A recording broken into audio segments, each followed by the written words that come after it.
دیکھ لیں، ابو طالب کا نام سنا ہے آپ نے؟ بولو بھائی، سن رہے ہو یا سو گئے؟ ابو طالب کون تھے؟ نبی کے چچا تھے،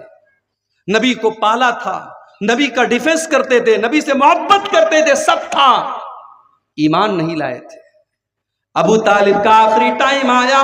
اللہ کے پیارے نبی اپنے چچا کے پاس جاتے ہیں، بخاری کے الفاظ ہیں، اور کہتے ہیں یا عمی قل لا الہ الا اللہ، اے چچا جان آپ کلمہ پڑھ لیجئے، آپ لا الہ الا اللہ پڑھ لیجئے، اے چچا جان میں گارنٹی دے رہا ہوں اگر آپ یہ کلمہ پڑھ کر کے دنیا سے جائیں گے، اے چچا میں اللہ تعالیٰ کے یہاں اس کلمے کے ذریعے آپ کے لیے بحث کروں گا۔ میرے چچا نے کلمہ پڑھا تھا، اے اللہ تو میرے چچا کو جنت میں ڈال دے، اے چچا بس آپ کلمہ پڑھ دیجئے۔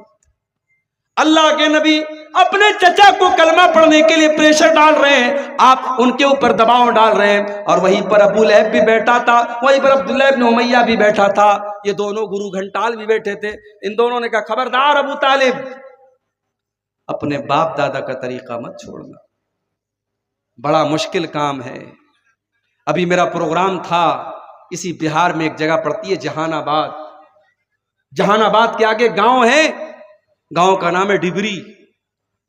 بڑا پچھڑا ہوا علاقہ ہے۔ پچھلے جمعہ کو میرا پروگرام تھا، گیا میں وہاں بیچارے دو چار لڑکے اہل حدیث میں، آپ کے علاقے میں 100% لوگ اہل حدیث ہیں، آپ اللہ کا شکر ادا کریں، ورنہ اسی ہندوستان میں نہیں، اسی بہار میں کتنے ایسے گاؤں ہیں میرے بھائی جہاں 2 آدمی 4 آدمی اہل حدیث ہے بیچارے، وہ اگر کہیں سینے پر ہاتھ باندھے تو ان کو مارا جاتا ہے،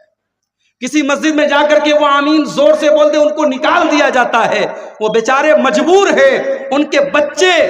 اپنے باپ کے اہل حدیث ہونے کے باوجود اور قرآن و حدیث پر چلنے والا ہونے کے باوجود ان کے بچے ماحول نہ ملنے کی وجہ سے اور سماج نہ ملنے کی وجہ سے بچے دوسرے راستے پر چلے جاتے ہیں۔ میرے بھائیوں، آپ کی برادری شیرشاہ آبادی برادری میں آج الحمدللہ اگر 100% آپ قرآن و حدیث پر چلنے والے ہیں تو بہت بڑی نعمت ہے، اس نعمت پر آپ اللہ کا جتنا شکر ادا کریں۔ وہ گاؤں، وہاں 2-4 لوگ بیچارے اہل حدیث ہوئے، اور باقی لوگ سب وہی پرانے باپ دادا کے ڈھرے پہ چلے آئے۔ محرم پر تعزیہ نکل رہا ہے، ربیع الاول میں جلوس نکل رہا ہے، مزاروں پر سجدہ بھی ہو رہا ہے، جہالت پھیلی ہوئی ہے۔ میں نے وہاں تقریر کی، تقریر کے بعد جب جانے لگا تو ایک آدمی آیا، بولا مولانا آپ کی بات بالکل صحیح ہے، آپ کی بات ساری باتیں بالکل صحیح ہیں، مگر ہم نے باپ دادا کو جو کرتے ہوئے دیکھا ہے اسے چھوڑنا بہت مشکل کا۔ باپ دادا جو کرتے چلے آئے اس کام کو چھوڑنا آسان کام نہیں ہے میرے بھائیوں، اس کے لیے بڑی ہمت کی ضرورت ہے۔ اللہ کے نبی اپنے چچا کو سمجھا رہے ہیں اور ادھر سے وہ دونوں پریشر ڈال رہے ہیں کہ ابو طالب اپنے باپ دادا کا طریقہ مت چھوڑ۔ بخاری کے الفاظ ہیں، ابو طالب کا انتقال ہو گیا،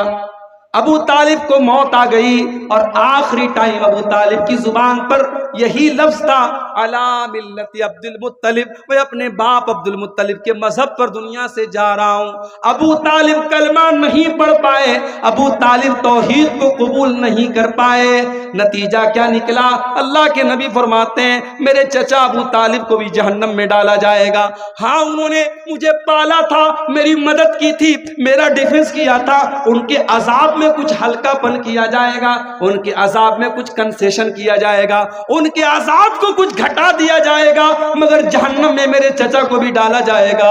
میرے بھائیوں، پتہ یہ چلا کہ اللہ تعالیٰ کے یہاں یہ نہیں دیکھا جائے گا آپ کا باپ کون تھا، آپ کا چاچا کون تھا، آپ کا بھتیجا کون تھا، اللہ تعالیٰ کے آپ کی توحید دیکھی جائے گی، اللہ تعالیٰ کے آپ کا ایمان دیکھا جائے گا۔ اسی لیے اللہ کے نبی فرماتے ہیں من بطا بہ عملہ لم یسرع بہ نسبہ، اگر کوئی انسان اپنے عمل میں پیچھے ہے اور نسب میں بہت آگے ہے، بہت اونچے خاندان کا ہے، اللہ کو اس سے کوئی مطلب نہیں ہے۔ آپ کا عمل کیسا ہے، آپ کا کردار کیسا ہے اور آپ کا عقیدہ کیسا ہے، اللہ کے یہاں یہ دیکھا جائے گا۔ تو پہلی چیز جو ہمیں جنت میں لے کے جانے والی ہے میرے بھائیوں وہ توحید ہے۔ اسی لیے اللہ کے نبی فرماتے ہیں من کان آخر کلامہ لا الہ الا اللہ دخل الجنہ،